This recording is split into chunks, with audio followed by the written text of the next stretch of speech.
Hello everyone, White Witch 110 here. I have a new story for you. It's called Abandoned Shadow. The rich color of autumn flanked us on both sides during our drive. We were on our way to an abandoned neighborhood. We made the required turnoff for the final approach to the location. We began to catch glimpses of rooftops, and our excitement mounted. As we crested the hill, we were taken back by the sight before us. Houses as far as we could see, every one of them the same design. We parked the car off the road in a safe spot. Cameras in hand, we began our explore. We could see every house had graffiti on it. Someone had climbed onto a roof and spray painted the shingles.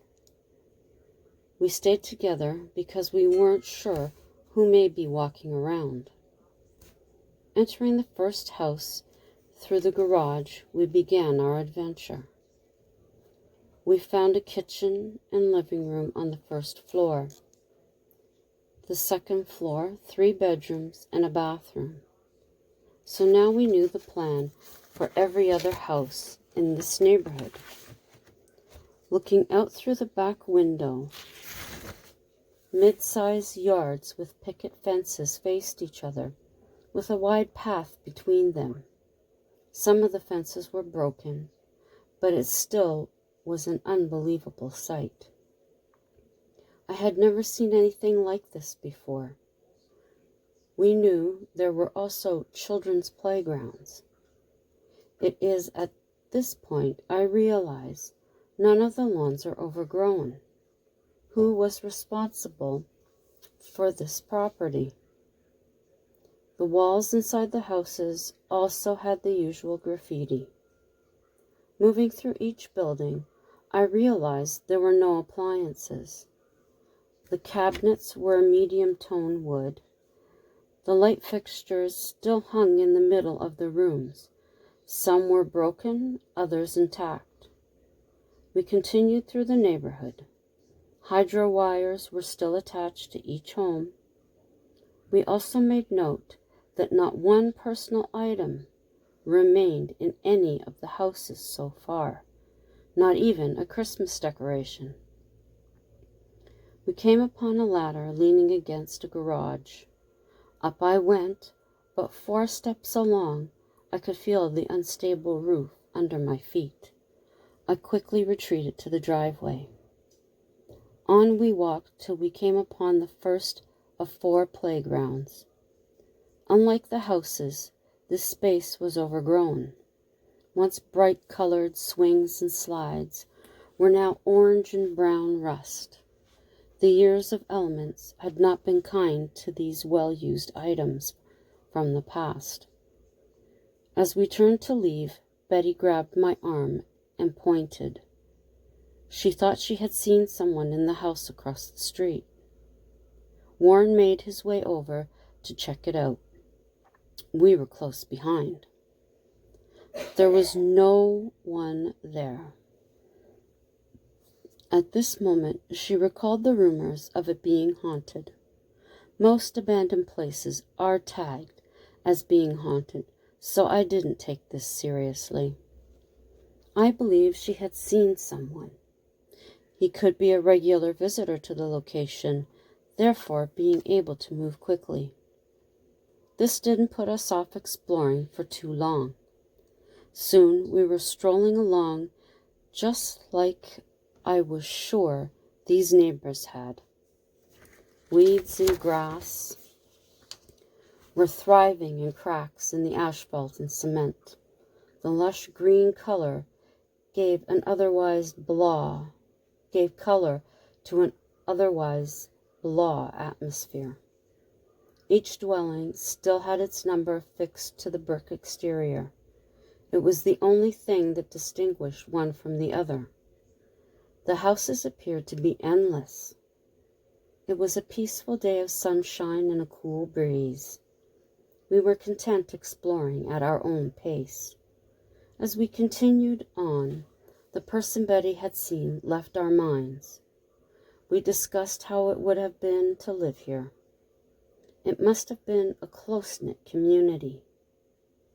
We had covered 3 blocks of homes and still no sign of belongings of the former residents.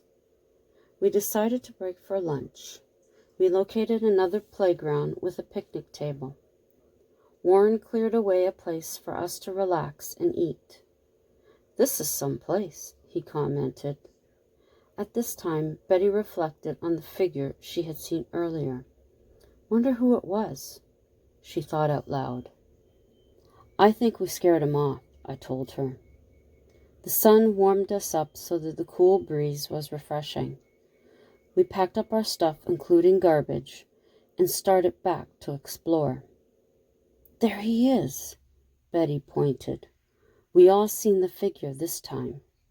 It was more of a shadow than anything else. We stood behind a large tree, observing it making its way along the front of the houses.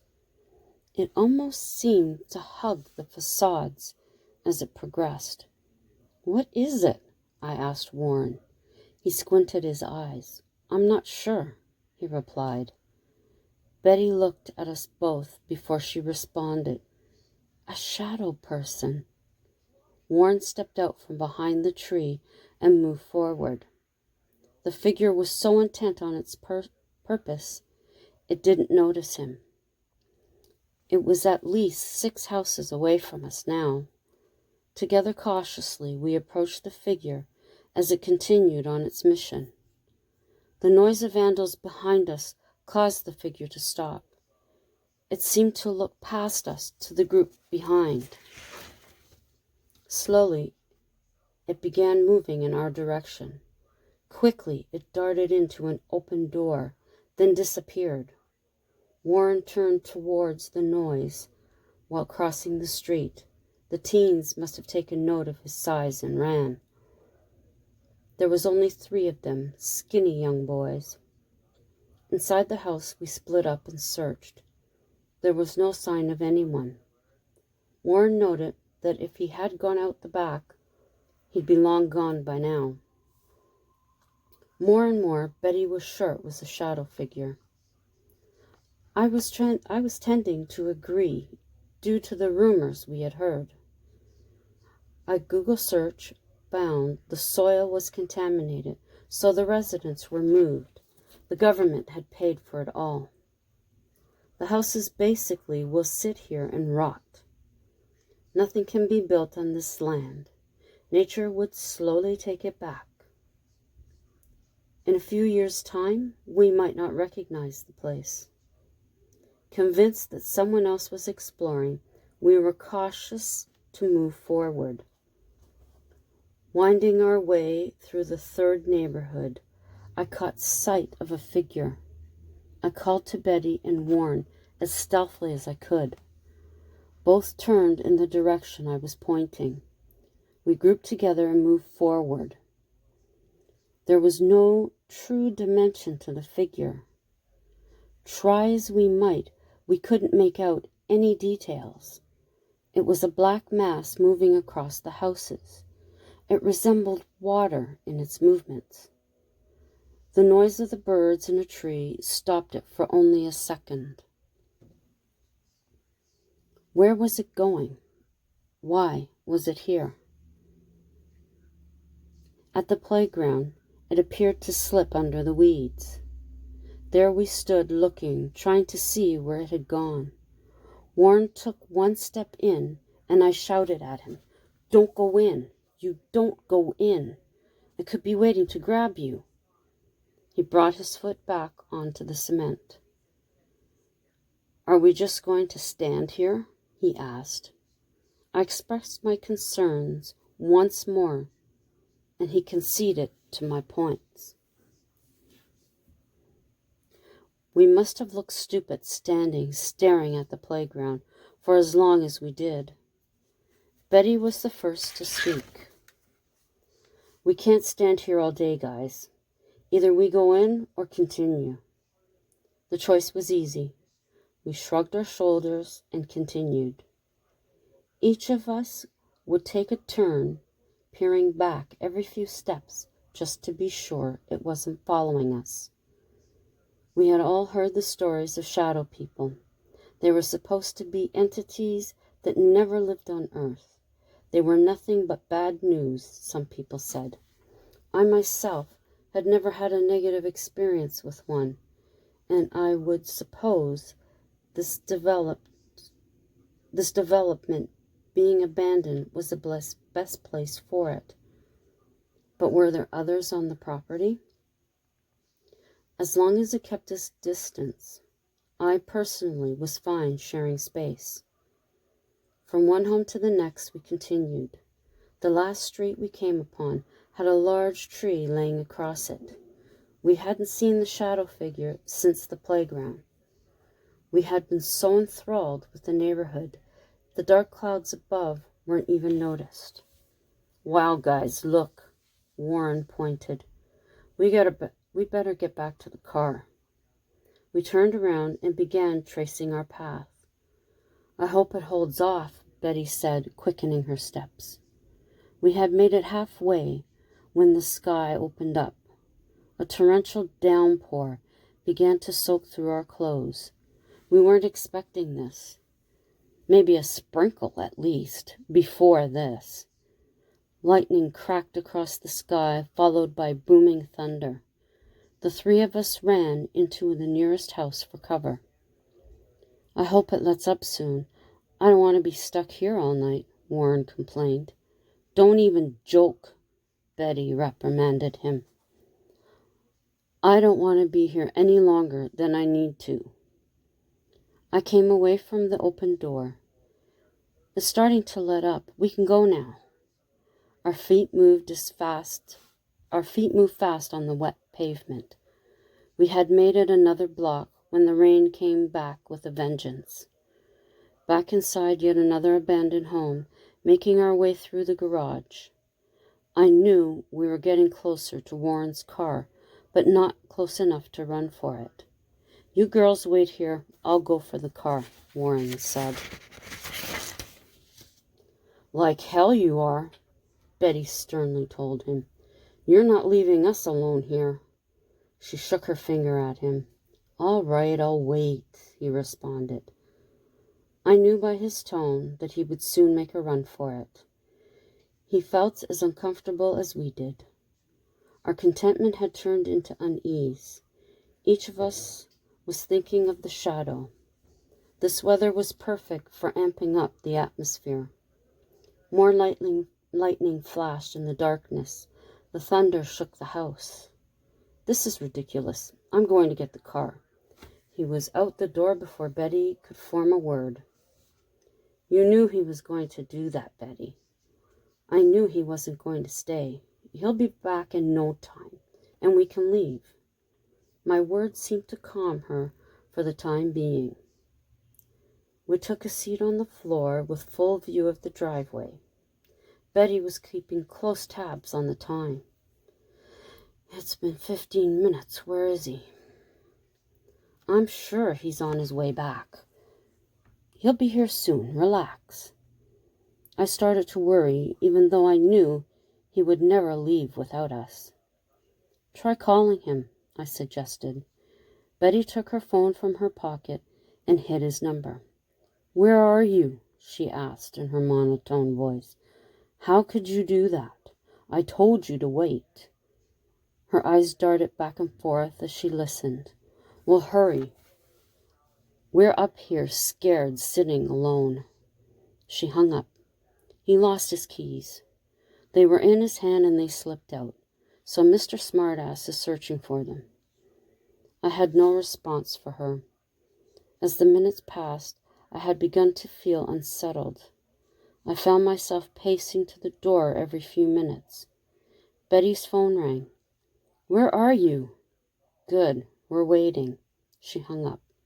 He's found his keys and he's on his way. The relief in her voice made me take a breath. 5 minutes later, Warren came up the driveway. He turned off the car and came inside. Someone put a barrier across the entrance. I'll need your help to move it. He sat down with a bottle of water. Let me catch my breath, then we can go. Why didn't you park in the garage so we won't get wet? Betty asked, annoyed. Betty, it's fine, I attempted to diffuse the tension. We're already soaked. She glared at me, then agreed. When the following strike of lightning lit up the sky, Betty screamed. She pointed towards the door. The second flash illuminated her panic. It was the shadow figure standing beside the car. Hey, get away from my car, Warren shouted. With the next crack, it was gone. I'm not waiting. You take your damn water with you. Get your ass in that car. Betty was furious. She meant business and was ready to drive off without him if need be. We all piled into the car, the rain relentless against the windshield. Warren turned the key and the car started, then stalled. No, you have got to be kidding me. This can't be happening. We need to go. Betty was hysterical. Warren tried again, and the engine would not turn over. It was then she looked out. They were on the roof and hanging out of the windows, and the first one standing in the doorway. Oh my God, they're everywhere. Betty's voice was strained. Slowly the dark figure came into view. They seemed to be swaying in place, except for the one in the doorway. What were we to do? That's where I'm going to leave you this evening. I hope you enjoyed the start of this story. To my loyal YouTube family, thank you for joining me. Much appreciated. And anyone just coming through to hear the next story, welcome. Please check out any of my other videos.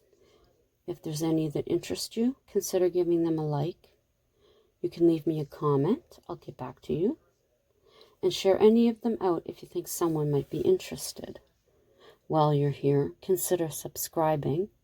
And if you do subscribe, hit that notification bell so that you'll know the next time I upload. So enjoy the rest of your Friday night. And until the next time, ciao for now.